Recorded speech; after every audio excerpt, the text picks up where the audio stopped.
All right, welcome back to the channel. So, Gervonta Davis checks Devin Haney. Little brother, I got paid more than you and everybody else on your card, so shh, slow your roll. Gotta love it, man. Let's talk about Gervonta Davis and his response to Devin Haney's victory over Yuriorkis Gamboa in this video.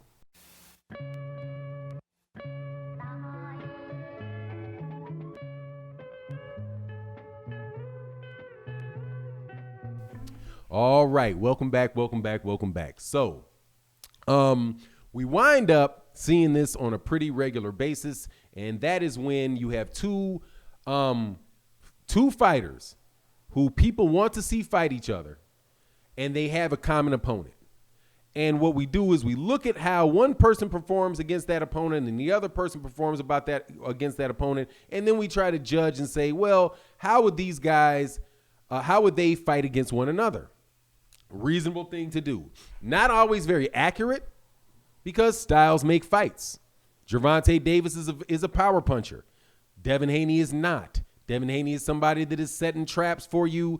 Gervonta Davis is somebody that will set traps for you. But when he sees that if you looking soft at all in there, he's going to walk up in there and get you up out of there.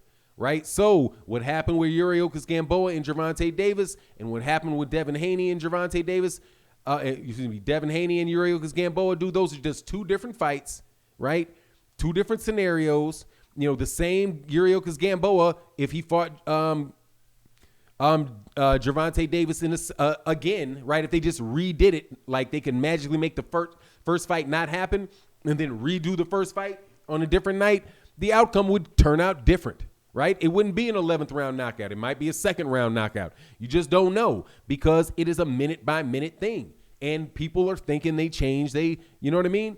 They react different to different things. So the idea that Devin Haney is less of a fighter because he didn't knock out Yuriorkis Gamboa when Gervonta Davis did, that is just, you can just throw that out because it's just not how it works. You know what I mean?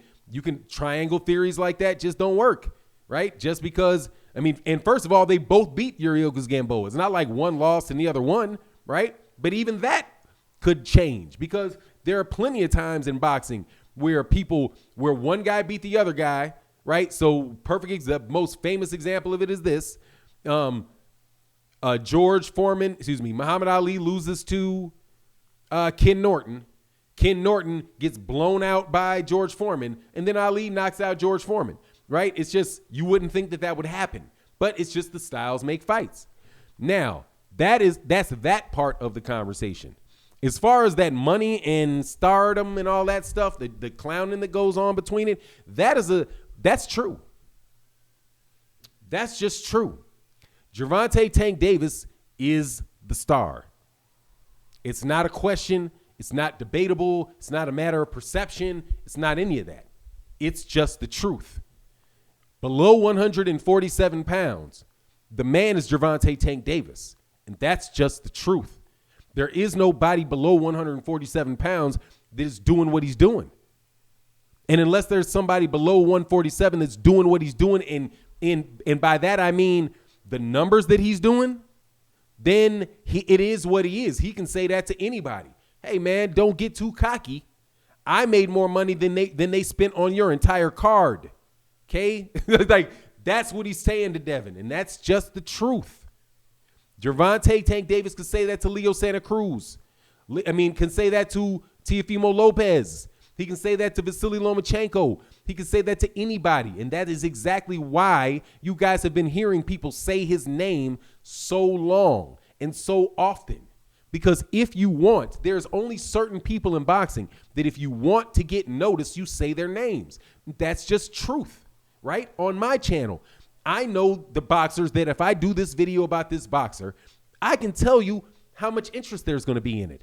If I do this video about this fighter on this subject, I know how many views there's going to be related to that because I know what the interest is in these fighters. And I promise you, Gervonta Tank Davis, Deontay Wilder, Errol Spence, you will be shocked These are the guys that people are interested in. Those three. And those are the top three in Black American boxing, without a doubt. And that is an entire demographic of over 50 million people in the United States. 50 million people, of which 25 million are considered boxing fans. And of that 25 million, 12 million of them are considered hardcore boxing fans.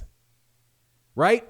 Of those people that consider themselves hardcore boxing fans, really maybe 2 million of them,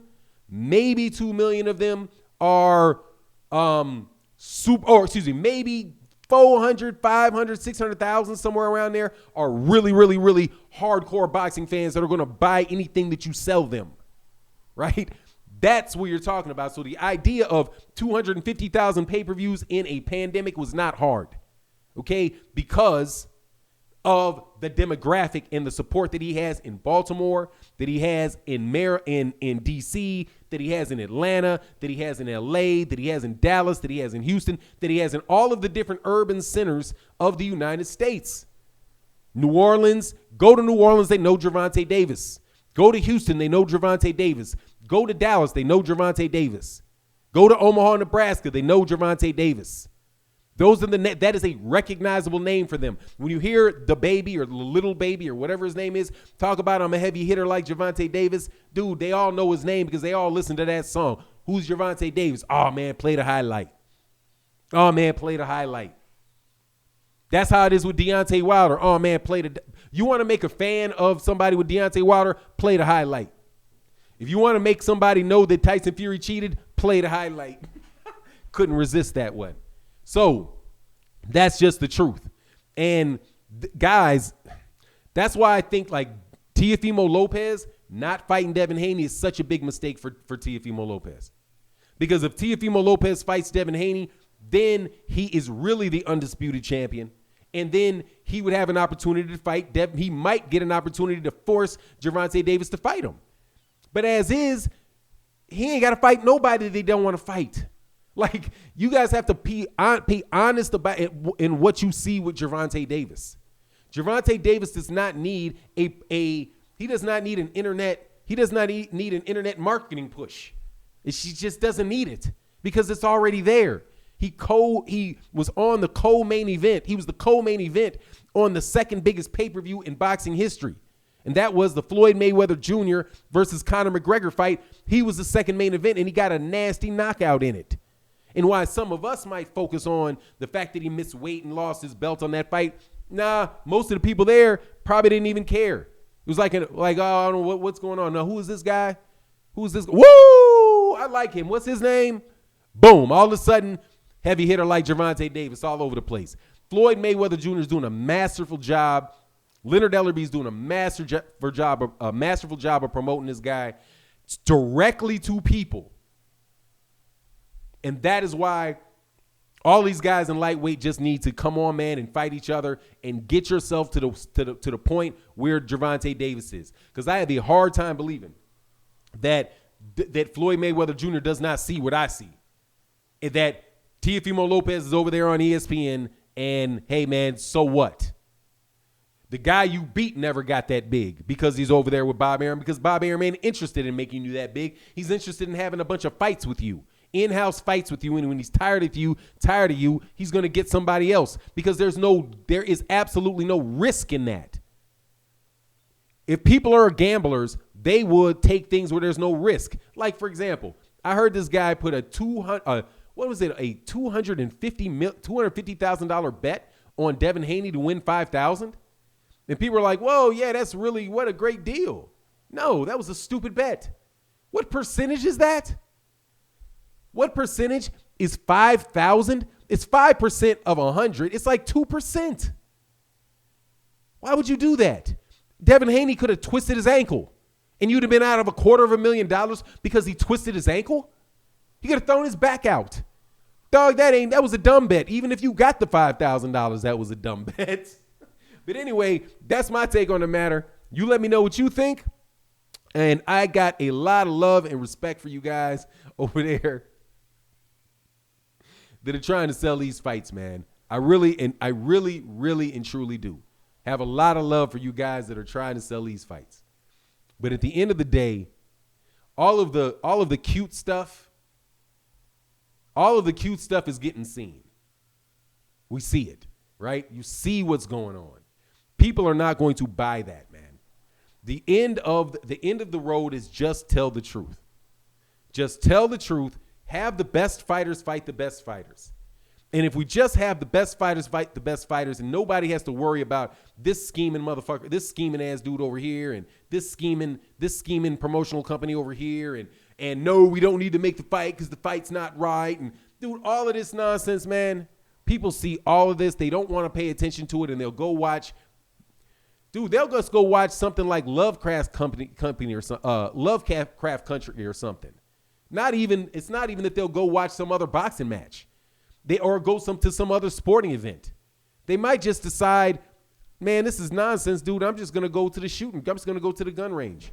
You know what I mean? And maybe I'll just get better at hitting bullseyes and things. And do something other than give you and us the money, their money or our money, for you guys to give us something that just is not real and you don't ever intend on being real. You just want to keep leading us by the nose, man, like we're a bull and you're just grabbing us by the nose of the horn and just leading us around to wherever you want to go to, man. And people are not going to continue to do that. And people are starting to do that at earlier and earlier stages in their career. So it's like, man, dude, you guys are acting like Hollywood, dude, and you're like 23 years old and you're already going to Hollywood. Dude, Floyd was in his 30s before that happened. You know what I mean? It's like everything is speeding up. Like now they think, let's just start with the end. Let's just never fight the tough fights. Let's never go through all that. Let's just get right to the end. That's the fraud. That's the con in it. But anyway, that's my take on the matter. You let me know what you think. And with that amount, peace.